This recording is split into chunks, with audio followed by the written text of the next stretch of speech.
All right, so here's a tough question. Is the commercial real estate industry going completely bust?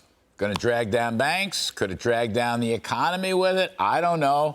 That's why we've got Kevin O'Leary, chairman of O'Leary Ventures, Shark Tank investor, author of Cold Hard Truth on Business and Money and Life. Kevin, I'm going to play a quick sound. You probably heard this.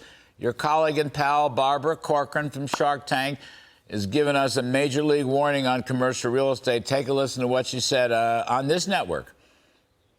And a lot of the different funds have come out now, and they're late on their mortgage payments to their lenders, and that's not a good sign. I don't see that turning around. I think it's going to be a bit of a bloodbath before it gets better.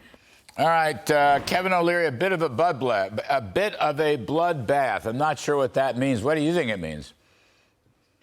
Well, you know what's sort of shadowed this debate, and Barbara's not wrong. I have a lot of respect for her when it comes to real estate because she's been playing at it for decades. So she has a good feel for the markets, not just in New York, but all around the country. We've been talking about debt ceilings for now about 10 days, and we're going to get this bill signed very shortly. And then we're going to go right back to a topic you and I have been talking about quite a bit, regional banks, 4,500 of them. About 20 to 25% of their portfolios are in commercial real estate, and a lot of it's underwater right now, and so we haven't addressed that yet. So there's going to be a rolling amount of two things. A lot of consolidation in REITs in commercial real estate and, owners of commercial real estate because they don't have enough equity in their portfolios. So a lot of this stuff's going to get traded. But also we're going to have more regional banks popping up and going to zero, and that's going to be coming to a theater near you very shortly. And so we'll be talking about it probably next week. Another 2 or 3 of them will go. It'll be because this time of commercial real estate. So the answer to your question is yes, big correction coming. But the great thing about real estate, Larry, which I love, is it never quite goes to zero. It's a hard asset. The ownership changes because you got the idiot managers. They get wiped out. They lose all their equity. And new managers come in with distress funds, of which there's billions being raised now. There's so much money on the sidelines waiting for this so-called bloodbath that it's going to be a lot softer than you think. Well, look at it. I mean, real estate, land is always worth something. Buildings should be worth something, but the land underneath the buildings got to be worth something. So the value can't go to zero. You're quite right. Let me just ask you, though, about this. Point number one, is it the interest rate hike that's driving commercial real estate down, or are there other factors? And the second point, Kevin, is what's this going to do to these regional banks that, as you've described to us for many months now, are top-heavy in these commercial real estate holdings? So people assume it's just the rapid rate hikes that have wiped out commercial real estate, or at least had these mark-to-markets down 40 to 60%. That's not the only factor, Larry. The economy has changed. When you go to New York City, Chicago, San Francisco, and you look through the halls of commercial real estate, particularly office, B-grade office particularly, they're empty.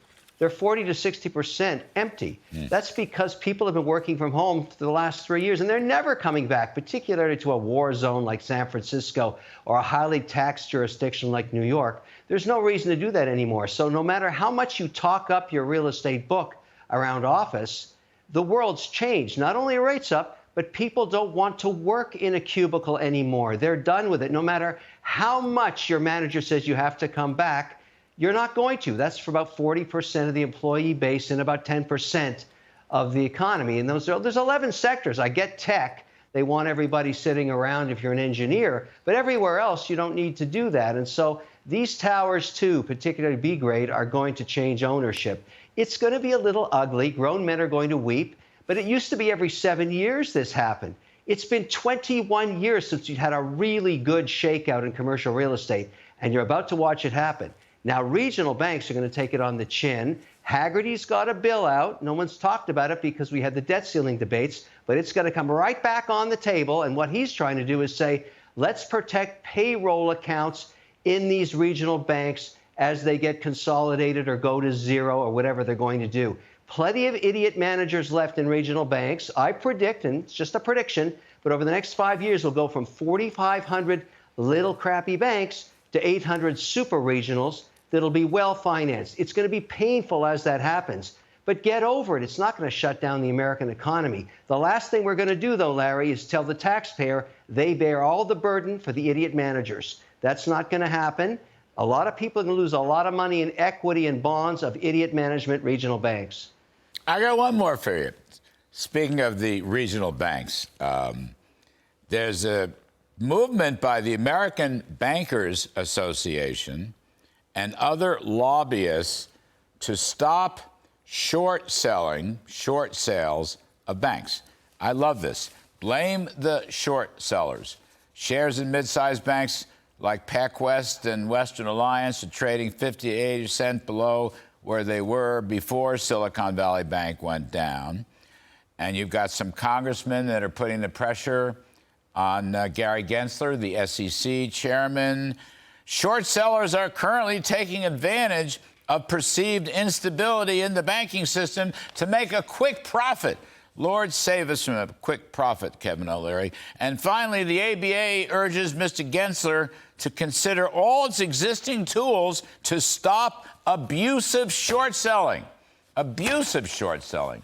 I think that must be worse than short selling. Anyway, what do you think about that? Should we end short selling? Would that solve all our problems? That is total poo-poo. That is total poo-poo. Poo-poo. That is absolutely ridiculous. Short selling is very, very important, and it's part of the market. It enhances trading volumes, reduces fees. This idea has been tried before. Chasing shorts as being the evildoers is complete poo-poo.